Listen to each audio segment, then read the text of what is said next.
Good afternoon and good evening, and welcome to the Supercoach Hub's Tuesday Team List podcast. I'm here, Scoop, and I'm with Anton. How you going, Anton? I'm going very well. Yeah, thanks for having me on. Yeah, good. It's great stuff. How did your week pan out last week? Did you hit a couple of the good ones?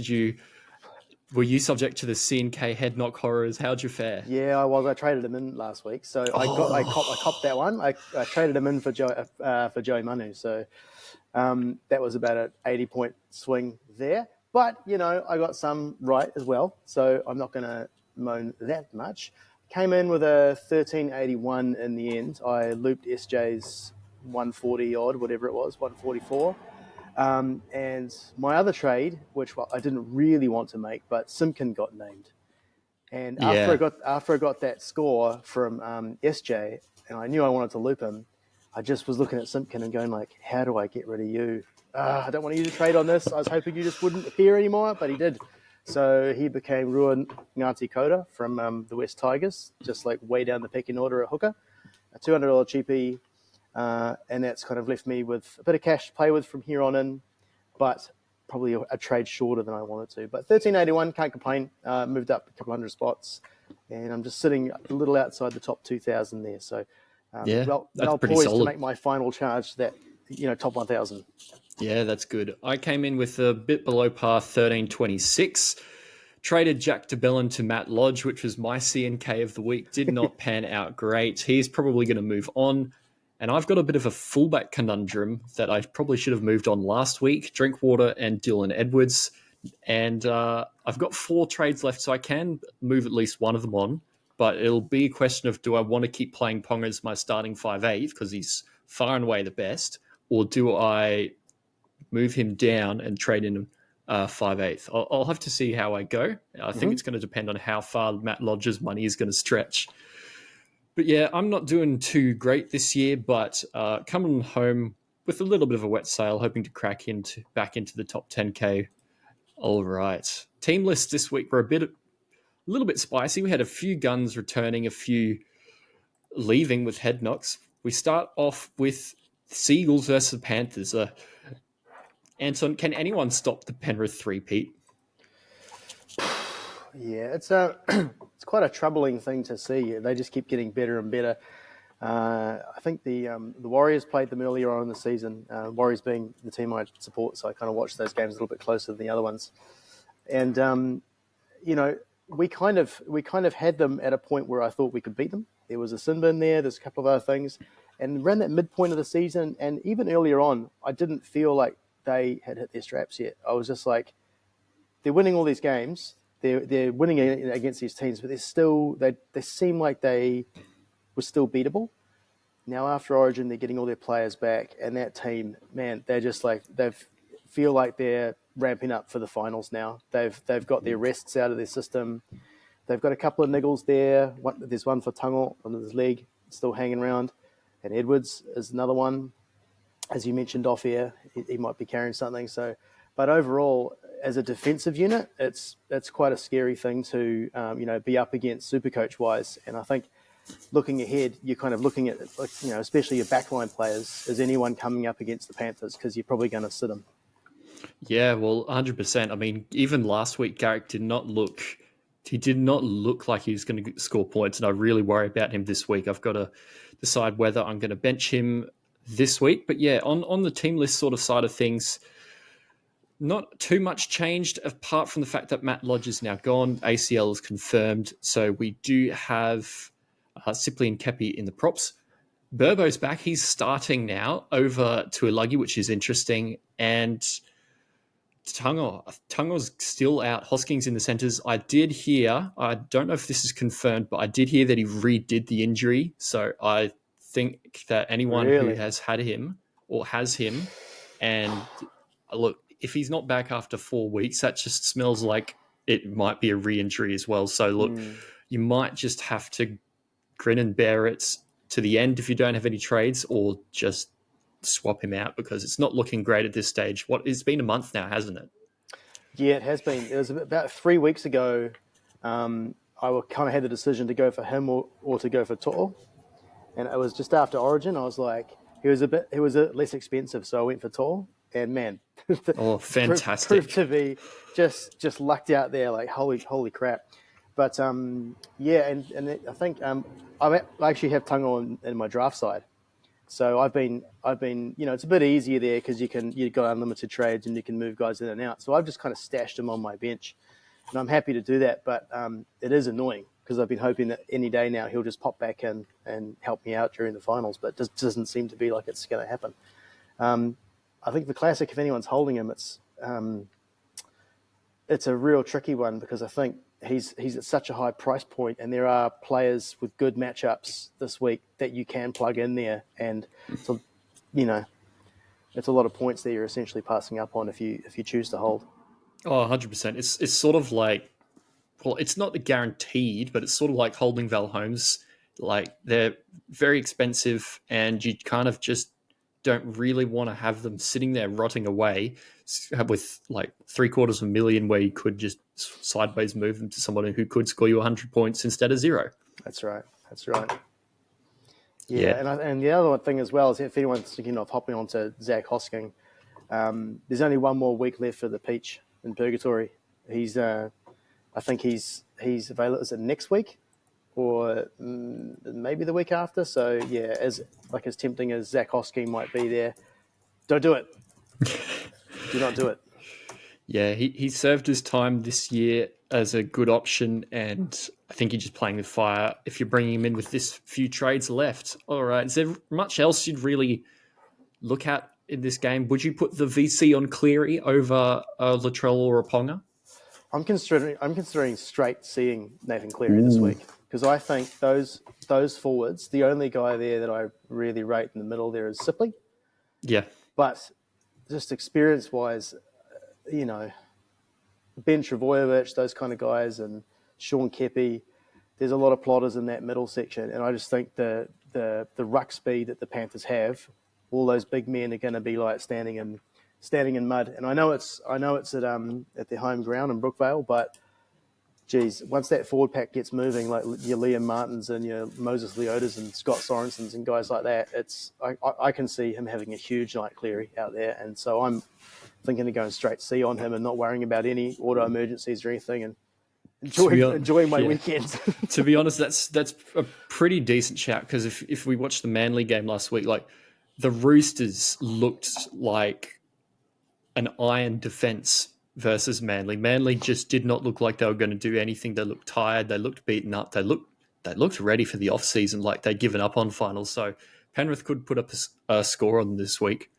Yeah, the only thing I'm thinking is like looking at the bench. They've got Sonny Luke. They've got Salmon on there, so it wouldn't be out of the realms of possibility for Cleary to get an early shower if it came to like 50 point lead. But if it's 50 points, then he's probably on about 140 points himself. So I don't know. Like I think if there's something to be said for, not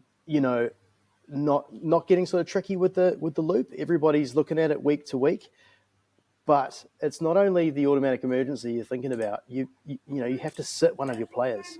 And at this stage of the season, your 17 is usually pretty strong now, and you've got guys in your forwards that you're counting on for about 60 every time they run out.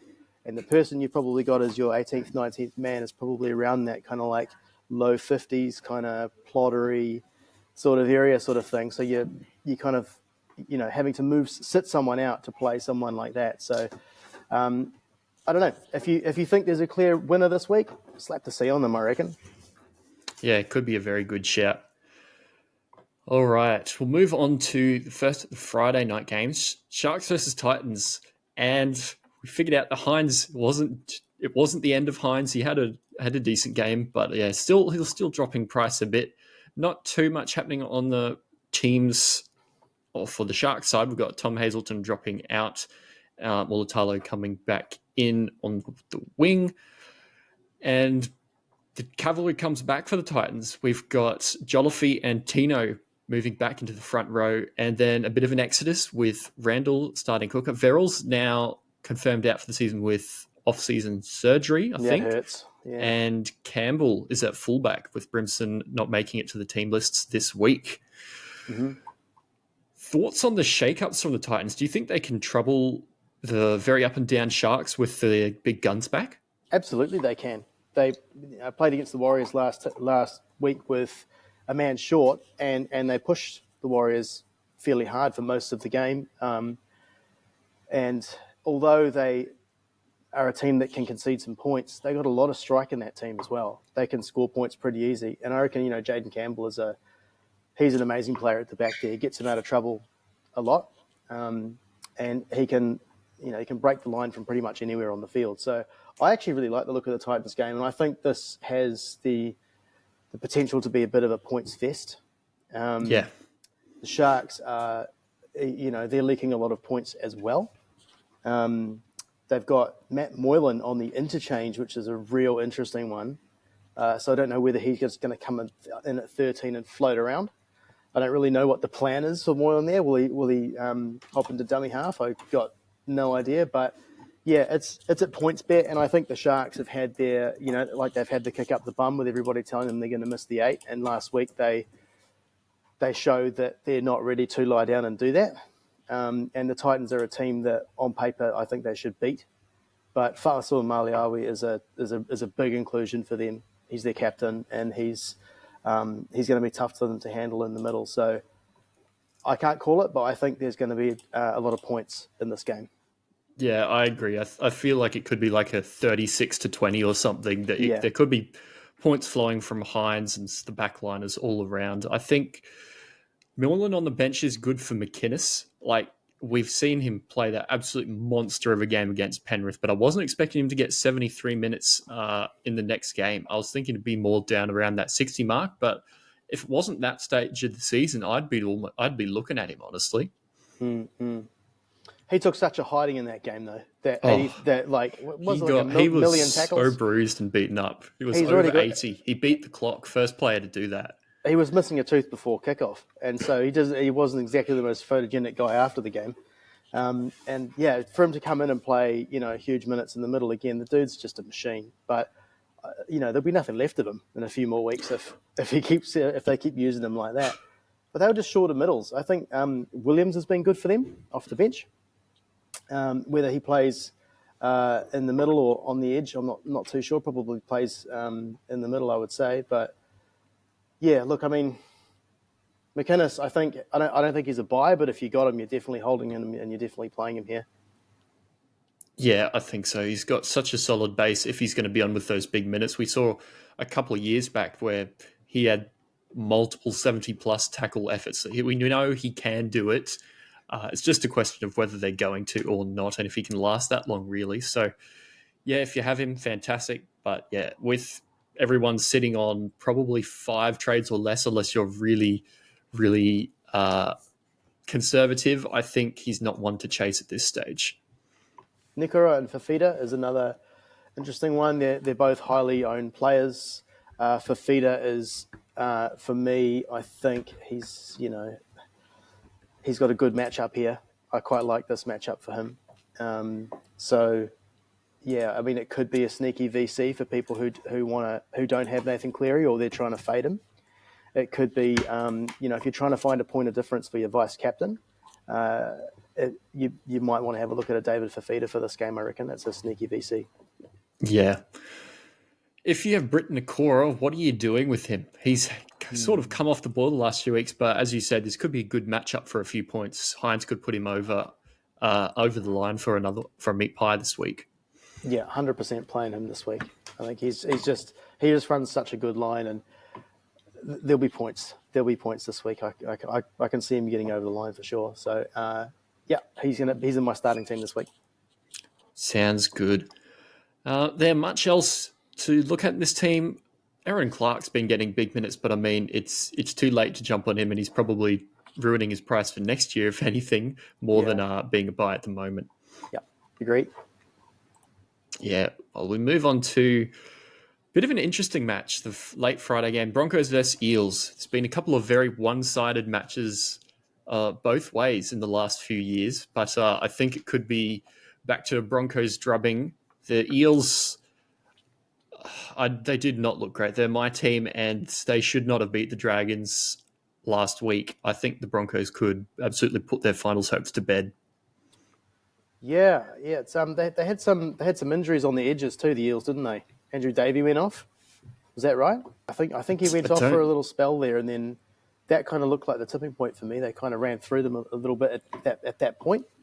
But yeah, that was it was a strange game. I think a lot of people would have thought the Eels would have put the St George away there, but it was much closer than I think a lot of people predicted. Yeah, anyone holding Mitch Moses for that game was probably a bit disappointed with how that turned out. They probably would have been hoping for a real big one from him. Yeah, But yeah, it's just it whittled down now from four to the big three: Hines, Johnson, and Cleary. And if you've got any combination of those, I think you should be happy. Like in all honesty, probably be happier having Johnson than the other two, which is crazy to say. It would have been crazy to think of before this season. Hey, yeah. I made the decision to sell Nico Hines when he was about 940k for Sean Johnson. I just looked at the draw coming up, and there was a slightly romantic element to it as well. So I just thought, like, this could be his last season. I'm going to ride him all the way to the end, see what happens, and then if all goes to hell, the expected swing in price, it wouldn't be that hard to jump back to Hines if I figured out I'd made completely the wrong move. But I'm holding, and I'm quite happy with the fact that I've got those Nathan Cleary and Sean Johnson over Hines for the time being. But if I did have Moses, I think I'd be looking to move him on. He's got a bye coming up as well, so I think from here on in, it's going to be pretty hard for the Eels. I think they play the Panthers later on too, don't they? yeah, they've got Broncos, Roosters, Panthers, and basically now they need to knock off at least one of the big dogs in order to have even a sniff. It's tough. Yeah. If I had the trades and I had Moses, I'd be trying to get up to one of those other big dogs that you mentioned before, just because so many points are going to come through those guys. They all three of them might average 100 for the rest of the year. Oh, So definitely. Like it's ridiculous numbers at the moment for certain guys in form, and yeah, Sean Johnson with that draw. Like if there were still odds for the Dally M, surely he'd be like $1.10 at the moment. He has to win it. He has to. yeah, and injury is probably the only thing that's going to rob him of it, I would say, now, or someone stealing his points. But AFB seems to be the only guy who's doing that, but not really. Yeah, I would say it's got one hand on it. Yeah, definitely. In terms of this game, we got Brendan Piakura has slid to the interchange there at a bit of a dagger for owners.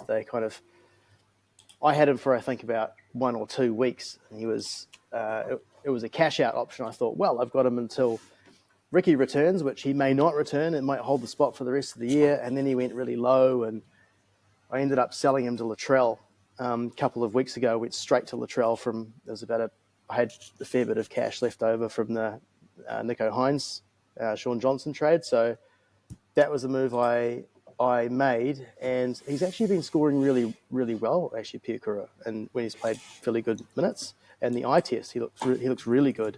So it's a bit of a shame that he's gone back to the bench for people who own him, because now he becomes a bit of an AE worry. Yeah, he's pushed his price up to the mid 400s, which is by far more than anybody was hoping for as a cash out, I was thinking. So, yeah, it's probably one to move on, even with his break even. Like, if you want to loop this week with some of these potential really good matchups, I don't think you can have him in your team. Yep. Agree.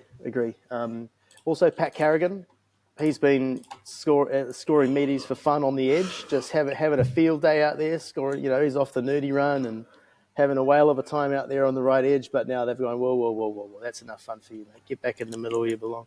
So I think owners will be a bit. I don't know, if I owned Pat Carrigan, I'd be a bit sad about that. Yeah, it's once he broke the duck, he's got a hunger for them. It's a couple tries in a couple of weeks. He's a machine now. He looks great on the edge. Runs a really good line. He's got great footwork. Shorts are always a fraction short for me, but apart from that, it's great to watch. And that whole pack is awesome. Kurt Capewell's one of the best kick chasers in the game. We've got Haas is just, his numbers are just ridiculous. So I don't know. I think this is going to be a hard one for the Eels, and I'm again expecting quite a few points at the Gabba. Yeah, I reckon so too. If you're someone who owns Clinton Gutherson, it's time to sell, right? Like he's dropped off, and the hard matchups won't do him any favors. Yeah, it's hard, man, because I think fullback, in previous years, you've probably it's been a bit like halfback is this year, where there's three solid out and out guns, and everyone's got one combination of those three or four players. But fullback is it's been we've been shuffling the cards all year with who's the best person to have back there, and you've kind of chosen them for runs. I think Clint Gutherson's had his run. He's had a great run. But who do you trade him to? That's the question. Like South's form's been pretty average the last couple of weeks. Latrell hasn't been quite as involved as I think a lot of people who have him would have liked. And just the attack across the boards look a little bit kind of clunky. So he's been not far off a few big attacking stats, but it hasn't seemed to come together for them. So, and there's James Tedesco as well, who seems to be having a little mini renaissance. He's kind of not scoring those low scores anymore, and he's always consistently, above that 65 plus. And the Roosters looked pretty good last week, I thought. They looked much better. But yeah, it's who do you sell them to? That's the question. Yeah, it's like the obvious answer is Latrell, but if Latrell isn't even the most appealing, it's really tough to make moves. Drinkwater's falling off a little bit. Gutherson's falling off a little bit. Teddy's pretty good, but this year he hasn't quite been the same. It's a lot tougher than the halfback position, as you were saying. Walsh is another one. He's a smoky. If you think like the Broncos have a lot of points in them, he's just involved in pretty much everything that the Broncos are doing, and he looks like he's going to break the line every time he touches the ball. So I can see the appeal there. And there's probably a fair cash out going from Clint Gutherson to Reece Walsh, or am I making that up? Let's have a little look there. Yeah, Walsh is down in the 600s. Yeah, It'll and be Clint a fair Gutherson amount. is 839. So yeah, that'd free up a couple of $100K, and that would allow you to make other moves further down the track. I think anyone with a buy now who's in a key position, you got to look at, it doesn't have to be right now, but you probably need to think about how you're going to get rid of them and when and for who. Yeah, definitely. I think the person who would have solved all of the issues, if we're just going to continue on fullback here, would have been Chance Nickel-Klukstad, but he's bashed his head for the third time this year, and physio is saying, watch out in case it could be longer. And we know how concussions can linger if you have a couple. I mean, we only have to look at what we all thought Ponga was in trouble for early season, and he's managed to avoid that, thankfully. But yeah, Chance is one of those couple of players that will be a bit more prone to having more than just a week off, potentially. Yeah. So, yeah, if you're an owner, I don't know whether I would sell this week, especially given if he does come back, their run's great. Yeah, like he could have been the solution to some of the fullback problems, but not anymore, not for now. Yep. Yeah, I agree. I think for Chance, it's a week to week thing. When you're looking at the concussions, some of the Kalen Ponga ones that he was out cold. He was lying flat and prone on the ground. And he had three of them, in one season that were quite close together. And he's also got a history of concussions. So he's had more than that, over his career. Whereas Chance hasn't had the same history as some of these other guys that have been ruled out for the season and whatnot. And I think one of the earlier ones was so, I'm not going to say minor because how do you know? But like he didn't even have to do the full 11-day stand down. They got around that somehow and he played. So that suggests that it maybe wasn't as when they monitored it, they cleared him to play and didn't think it was as major as other kinds of concussions. So you just don't know. It depends how they're pulling up each week and what the medics are saying and what they're comfortable with the player doing. But I'm an owner. And like you say, with the run coming up, I can just afford to stash him, and I'll play Asako, who I didn't play last week. So I just put him into my starting side and hope he does what he did last week. Yeah. Yeah, I should be so lucky. Yeah, that'll be good. Well, we'll move on to the Rabbits and Dragons game now and talk about another fullback with Latrell. But the Rabbits just seem to be wounded this year. Like Tom Burgess is now gone, suspended until finals. if they make it. They've got Chicam out this week, and it spells pretty good news for Cam Murray in general. And if there was a game that Latrell's finally going to open up and the Rabbits can set themselves right, the Dragons aren't a bad team, but they did kind of play all right against the Eels, so who knows what can happen. I would be shocked if Jai Arrow plays in this game. Don't know if you saw the Rabbits game last spasm. week. He couldn't even walk. And like, as a dude in his 40s who's had issues with his back from sitting in an office chair for ages and has gone running out into a field trying to do things and hurt his back, like, you can't do anything. When it's locked in that spasm, you can't walk. It takes a couple of days to die down. I would be shocked if he lines up at front row for the Bunnies on Saturday night. I really would. And but, you know, I've never had painkilling injections, so who knows what's possible. But Shaq Mitchell returns at the right time for them. So he's going to stay in the front row. I think you'll see Havili play some prop as well. Just across the board with the Rabbitohs, though, it was like I was saying before, they've got this awesome backline. When you read it out, you know, Mitchell, AJ, Isaiah Tass, Campbell Graham, Milne, Walker, and Ilias. That is such a gun backline. Oh, and it's fantastic. It doesn't look any good at the moment, and I can't quite put my finger on what's going on there, but I'm a Koloamatangi owner as well, and I've had him for quite a long time. And the early part of the season, he was just a weapon on that edge.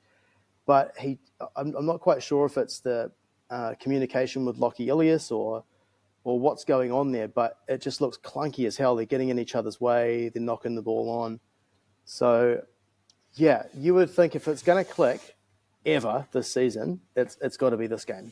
It's got to be this game. They're back at – no, they're not. They've gone to Cairns. Okay, so it's a bit of a trip for both of them here, but that'll be a dry track. It'll be fast. It should suit Latrell, should suit Walker. So if you've got AJ, you're playing him. Munro owners will be gutted that they couldn't have a sneaky shot at sneaking him into the 17 because he looks the goods, man. He's quick. He's got great footwork on him. He just dropped the ball too many times last week. He could have scored 100 plus last week if he some of the balls he dropped went to hand. But you would expect the Rabbitohs to get this one done here, but. Yeah, they're going to have to click at some stage, surely. Yeah, you'd think so. I think, as a Munro owner myself, I was a bit upset that I potentially would have looked at even played him over Garrick this week versus the Panthers. That was part of my plan, but I'll have to look at something else now, I reckon. Yep. And I mean, the Dragons side, just looking at it there, the double bros. We've got the double Figai and Couchman brothers. Wow! Oh, I didn't see the double Couch. Ryan and Toby Couchman. That's cool. Nice one. Moses Sully returns too. So he's been a big out for them for the last little while. But yeah. Yeah, he comes in at the time that Lomax goes out. What was Lomax? Did Lomax have a shoulder issue that he was carrying? I don't know. I didn't actually see most of that game. But that was. He had a couple of good moments in the game though, from memory. He did do a couple of good things in that first half. But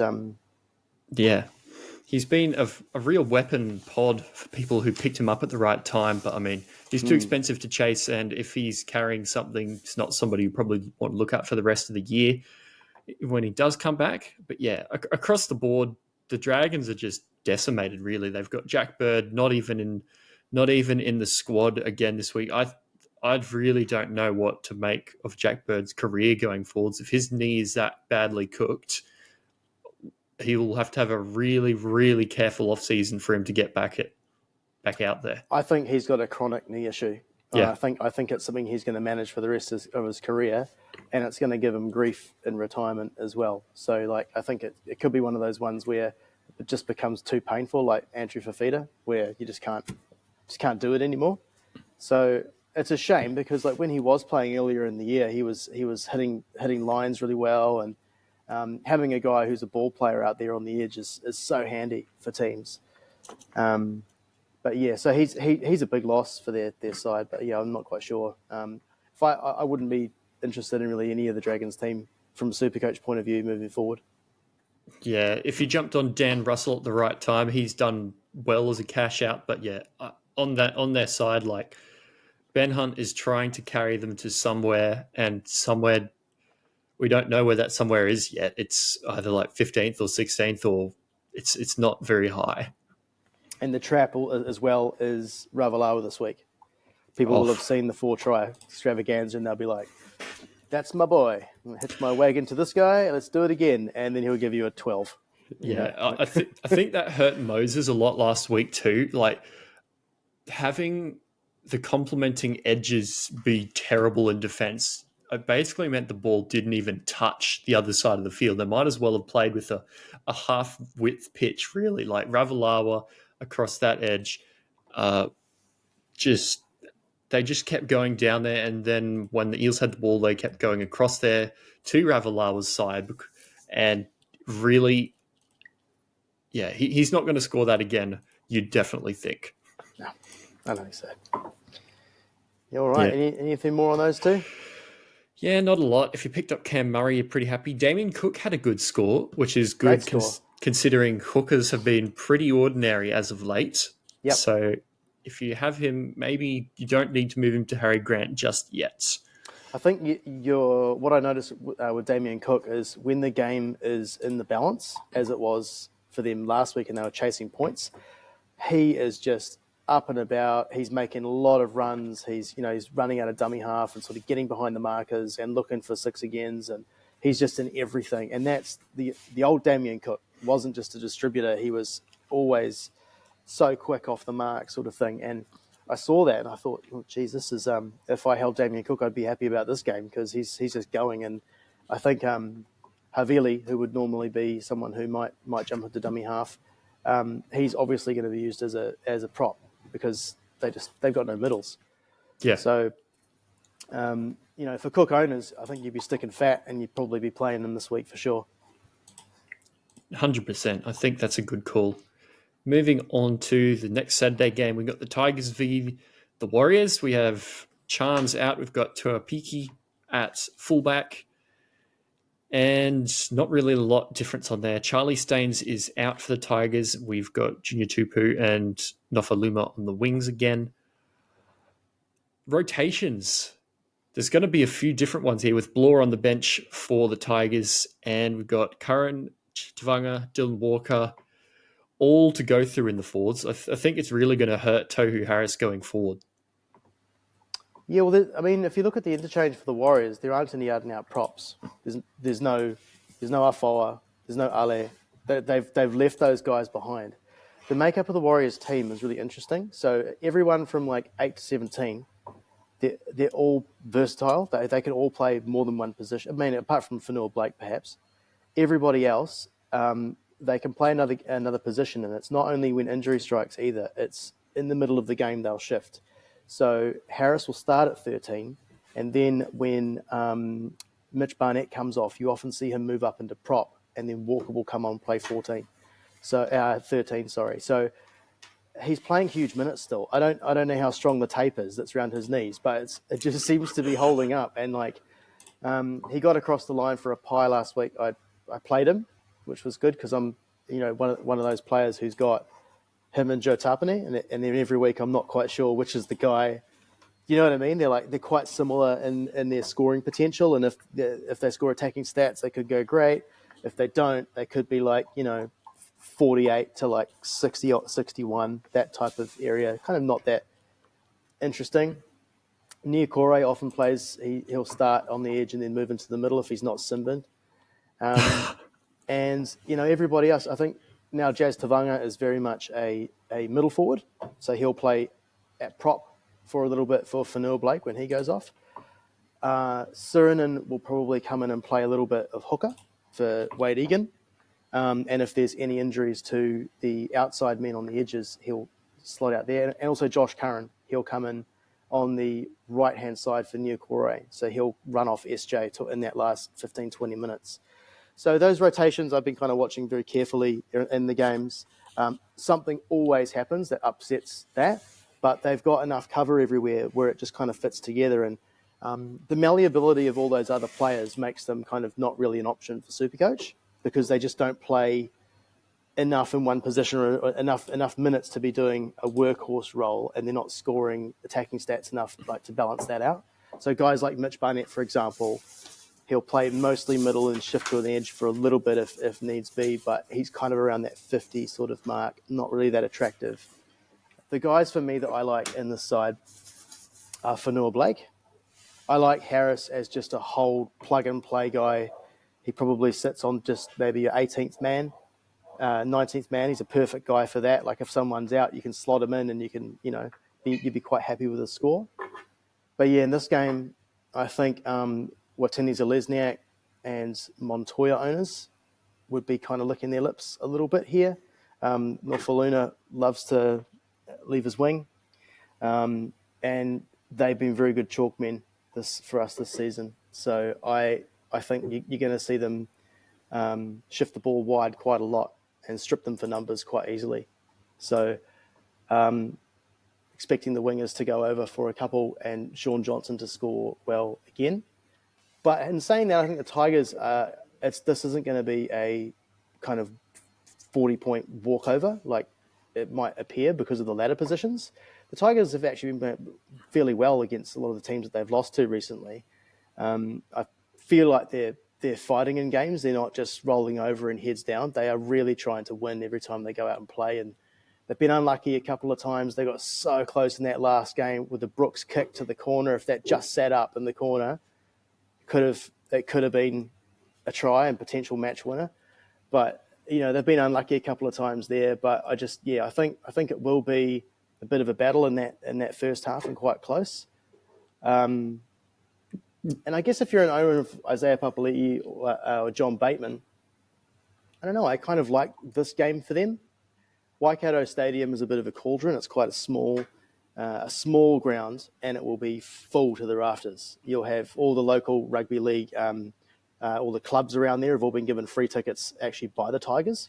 Very nice. Yeah, they've kind of gone like, we want this place full. It's our home ground this week, and we want it full. So the place is going to be heaving at the seams, and they don't get NRL down there ever. So it's going to be a cool atmosphere. They're going to be welcomed as the home team and thanked for taking a home game to New Zealand because they're the only side who's done that this year. So it's just going to be a cool game, I think. So quite a close affair in that first half, but I think the Warriors will be too good in the second half. Yeah, I agree with that. Fantastic breakdown, especially with those the Warriors bench makeup. It'll definitely give me pause for thought. But yeah, I think, well, I don't know whether we'll see another near record-breaking DWZ performance, but you could definitely back him for a try or two this week. Yeah. Anytime try scorer if you're a betting person, I would say. 100%. Well, I don't know if there's heaps more to go through on this team other than Simpkin is an auto emergency nightmare, as you were talking to me about prior to the show. Yep. Yeah, it's just use the trade to boot the guy. It's that point of the season now where if you can get rid of those little annoying auto emergency worries that you have, the loop is like nailing your captain week to week is so important because you are going to get more blowout scores the longer we go. The more teams fall out of contention for the top 8. Some teams will get ravaged by injury, suspension, and whatnot. You are going to get scores where sides like your Panthers or Melbourne Storm are going to put 50 on clubs. So if you can nail your VC and your C options and not have to worry about someone scoring a 12 like Sonny Luke or Simpkin in particular, those are the two people that immediately come to mind. If you can get rid of them, I'd say get rid of them because even if you just nuff them out, you just nuff them to someone who you don't have to worry about anymore. And say if you own Harry Grant and you're worried that I don't have cover for Harry Grant, if all your bench players are pretty good, all your reserves are 45 plus average players, you get a decent replacement. You just get an AE and it's a free shot at the loop. So if Harry Grant becomes unavailable that week, you've got a free loophole.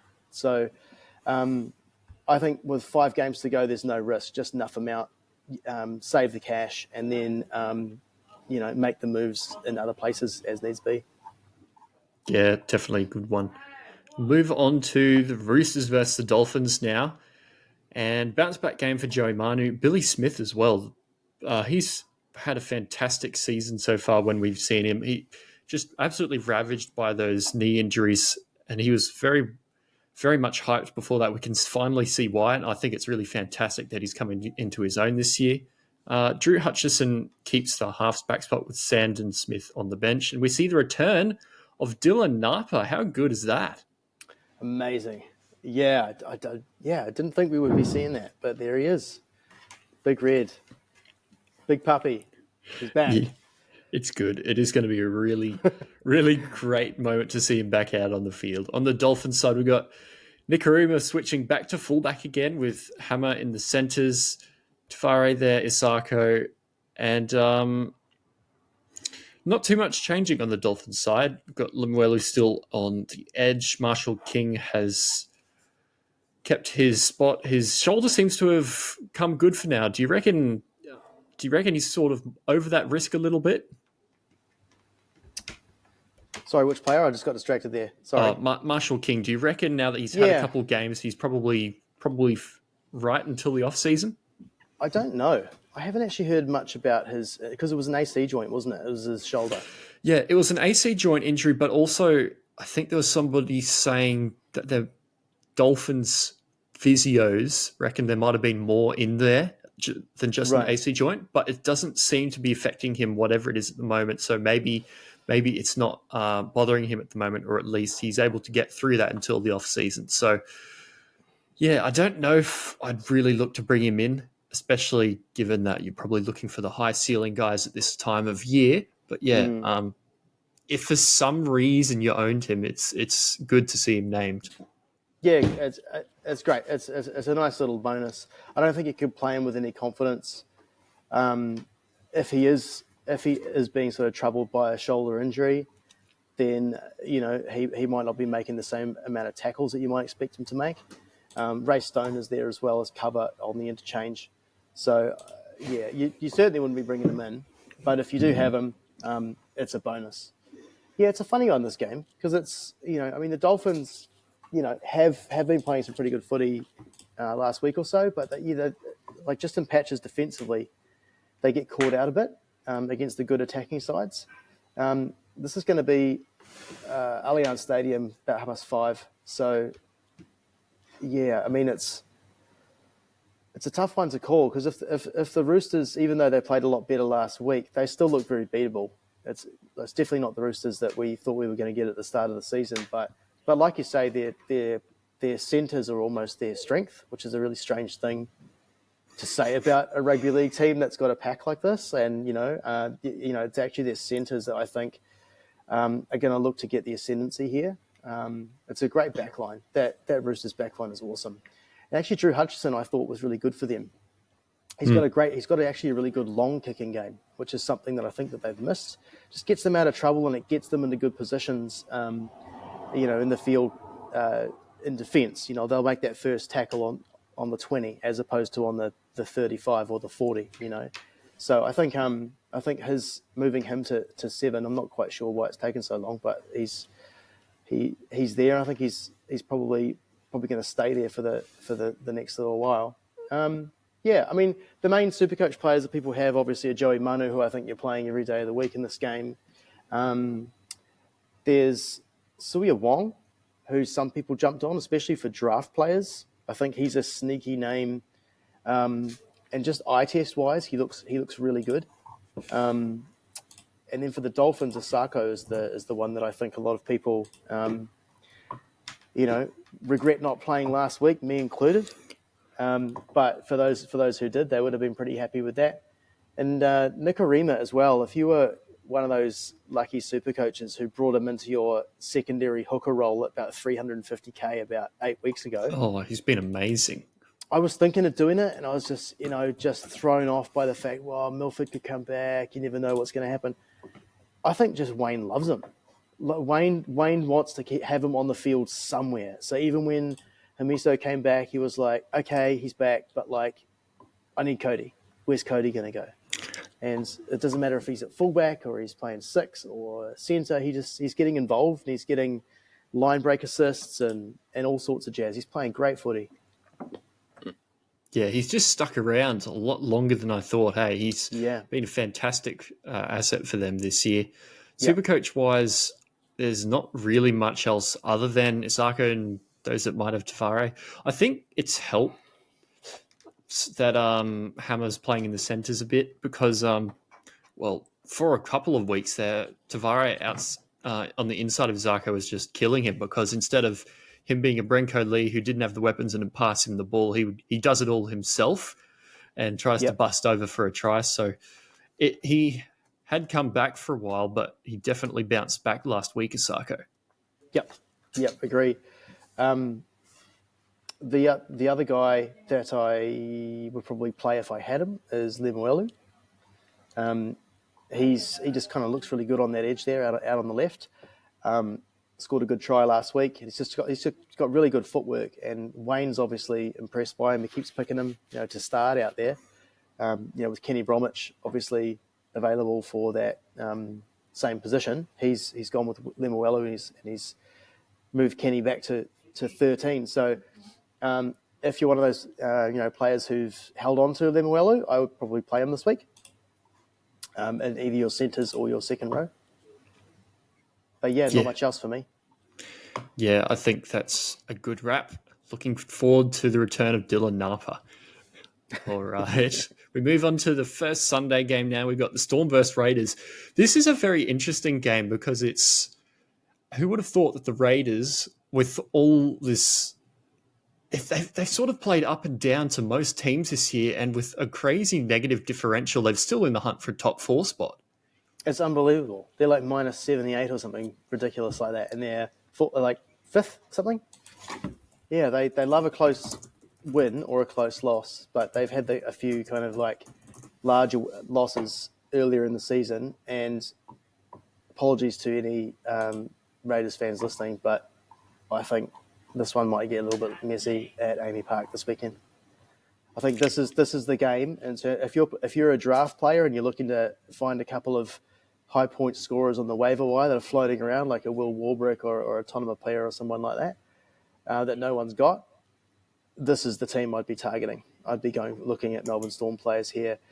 Seb Chris is out. I thought he was really good for them last week, and he's been good all season, playing fullback or centre, I thought. Ethan Strange comes in to make his debut at centre, which is cool, but he will be targeted for sure. Your first grade, debut in Melbourne against Melbourne, that is a tough gig. And I think Melbourne get this one actually done fairly easily in a statement game. Unfortunately, Raiders fans. Supercoach-wise, I think the return of Hughes is going to help that side immensely.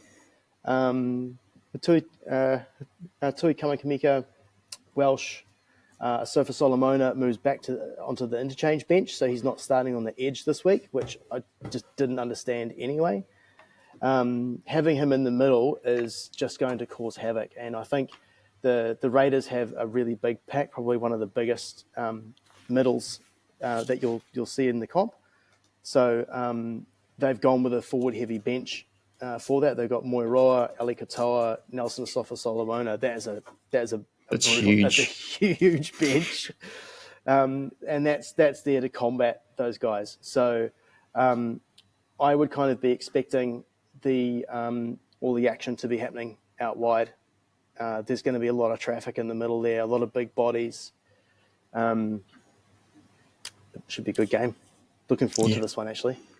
Yeah, it's going to be a good one. I do think the Storm will get up, as you said, but yeah, it's on the Supercoach side. It's more the Tarpane and Horsburgh story than much else on the Raiders side. It's a little bit of a return to normalcy after Ricky Stewart finally played Hagovic like we know he can with his middles. But yeah, do you trust Horsburgh and Tarpane's minutes? No, is the short answer. The thing with Joe Tarpane last week, I kind of find him really similar, as I was saying before, like to Harris. Yeah. they've got quite an important but relatively simple role in the middle. They're not looking to offload all the time. Last week you saw some more offloads from Joe Tapine in the middle, and that sort of bumped his score up to about 67. But Melbourne are very good at wrapping the ball up. They're one of the best teams at, obviously the wrestle, but preventing those offloads in the middle of the field. So I'd be almost tempted to sit him this week if you've got a capable set of front row forwards like a Fanua Blake, a Payne Haas, Faisal Malawi, Harris. You got any combination of those two of those players, I'd probably play them over Joe Tapine this week. But that's just a personal thing. You're not going to lose much by playing him, but I just think that their ability to contain the offload a bit better is something that I factor into those types of things. But he's certainly not a sell. He's not a priority trade in, and Horsburgh as well. He looks awesome. I really like watching him play. Just got a lot of aggression to him. I think if you hold either, they're kind of a muchness for mine. Yep. I would have been a little bit interested in Jordan Rapana this week, staying at fullback, but against Melbourne, I don't think you can do it to yourself. No. It's a roller coaster. I'm happy to pass on. Yeah, definitely. Outside of Harry Grants and your Nelsons and your Munsters, is there much else to talk about? Munster's been going all right, but he hasn't really hit a huge game yet. Hughes had his big game the other week. Sorry. Do you reckon there's a chance that Munster can finally unleash in one of these final few games? Huge chance it happens in this one.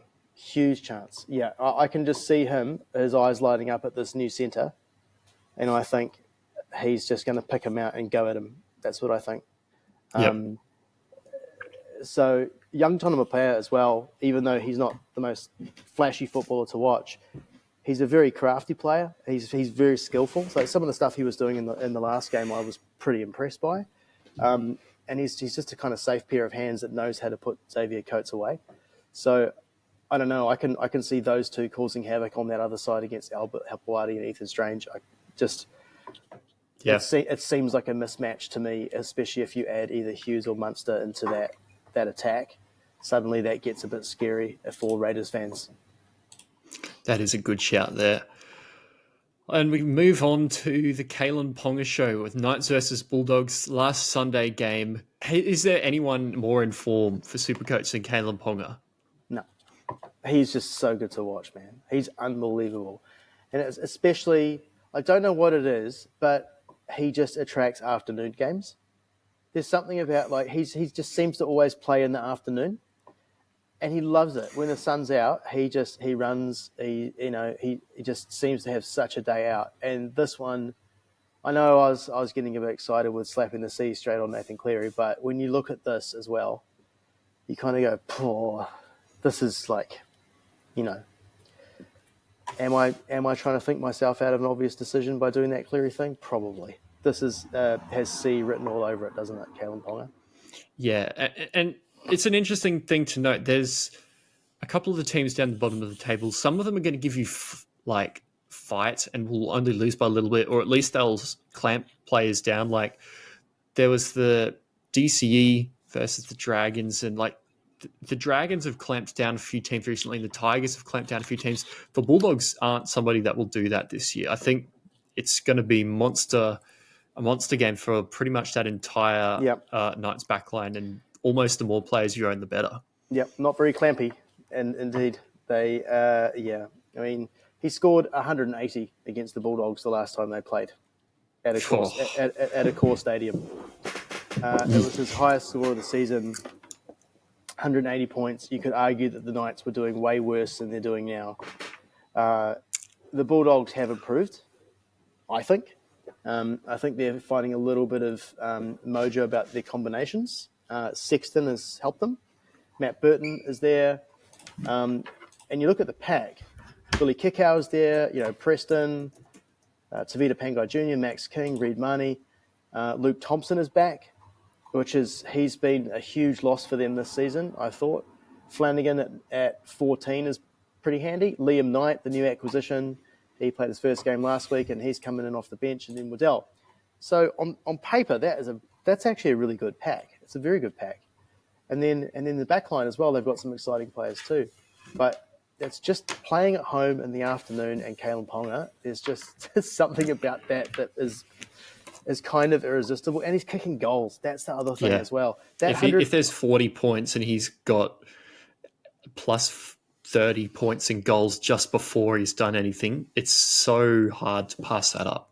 I'll just read you his last five scores: 180, 137, 96, 122, and 121. It's so tough to move the armband, hey? He has a 5-round average of 131.2.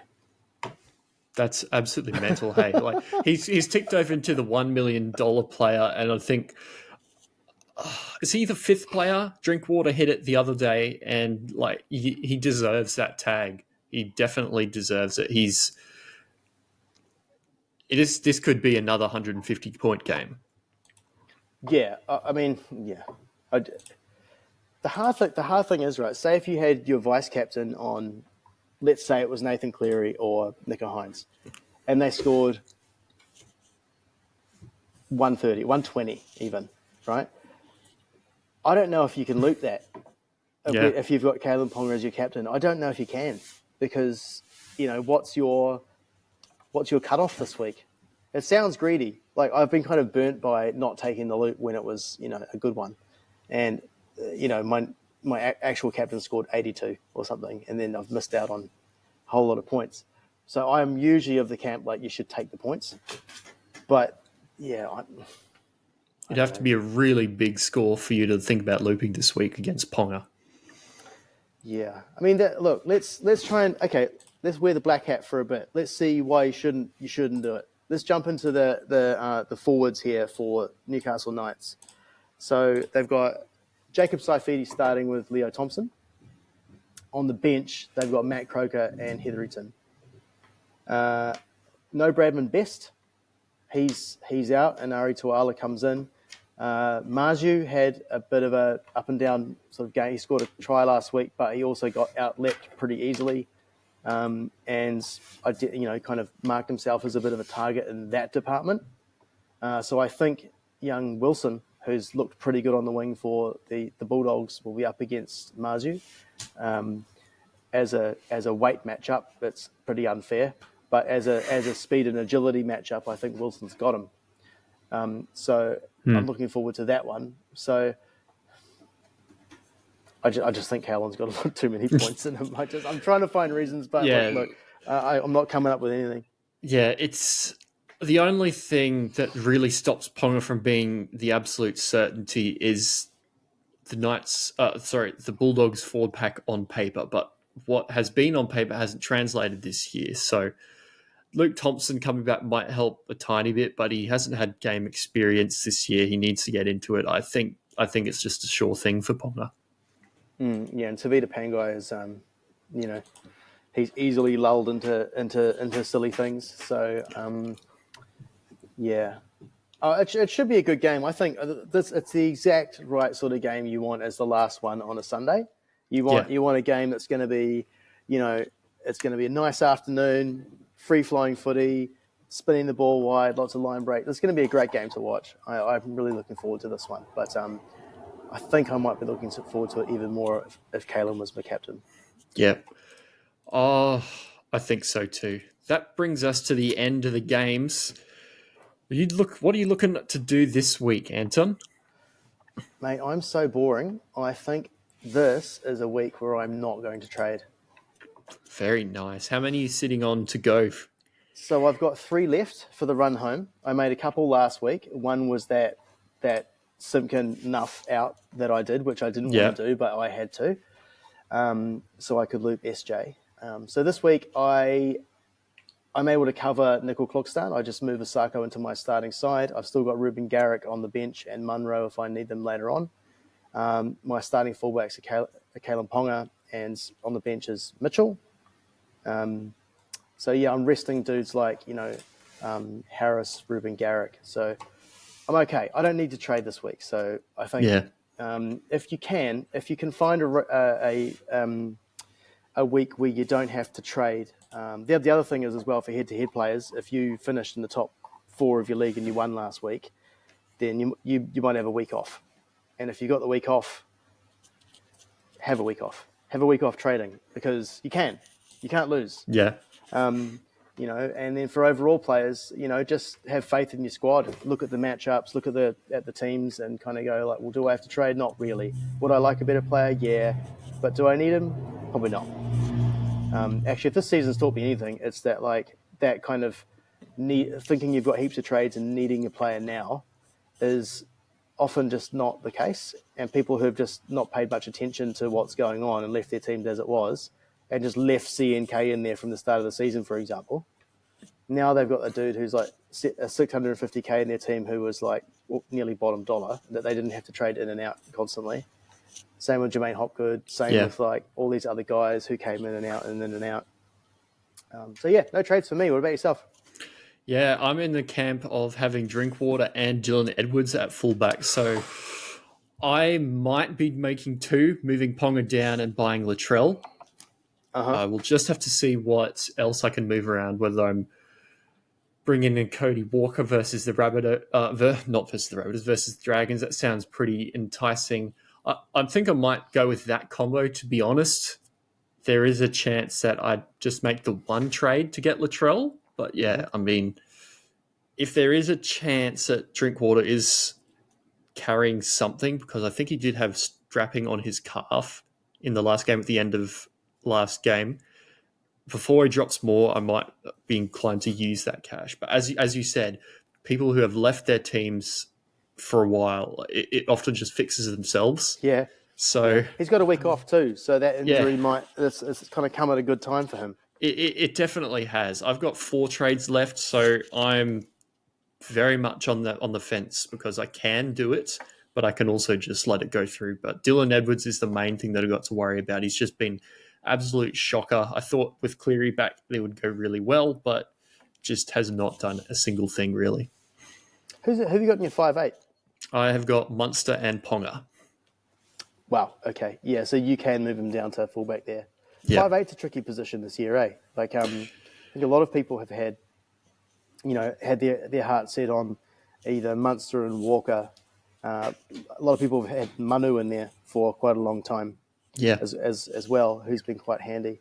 I actually nuffed out the reserve 5'8" for Tristan Saylor because he can swap with Kalen Ponga. So, and if anything happens to Reece Walsh, I've got the starting fullback for 250K in my reserve, either fullback or 5'8". So, yeah, I think for me, it's at this stage of the season, you kind of want guys who are scoring, who can guarantee you that kind of 50 plus, or they're not playing at all. I think someone like a Tristan Saylor is that kind of guy. He's kind of a guy that if he's playing, he's starting fullback and he plays 80 minutes. And if he's not, he's someone that you can use as a loop option and you can use to move Kalen up and down. Yep. It's kind of handy. Yeah. The other option I've got is Lodge to Nuff, and I might be able to reach Dylan Edwards to Latrell. And if I can reach that, I might end up doing that and hold Drinkwater instead. Oh, Lodge, eh? Yeah. Shocking 300 seconds in my team before he blows his ACL. It's unfortunate, but it does happen sometimes. You're just the latest person he's stuffed around, mate. At least you're not paying his contract like the 3 clubs before you. It's actually astonishing how much he's managed to get from clubs and then not pay for them. It's been 3 clubs in a row. It's been really good. It does help when your father-in-law is a player agent, a recruitment manager. Yeah, O'Sullivan. Yeah. Anyway, man. Yeah. Oh, well, that'll probably do us this week. Thank you so much for coming on, Anton. Fantastic discussions, but breakdown by you. It's been fantastic to have you. I'm Scoop, and we'll see you on the weekend wrap. Thanks, guys. See you later.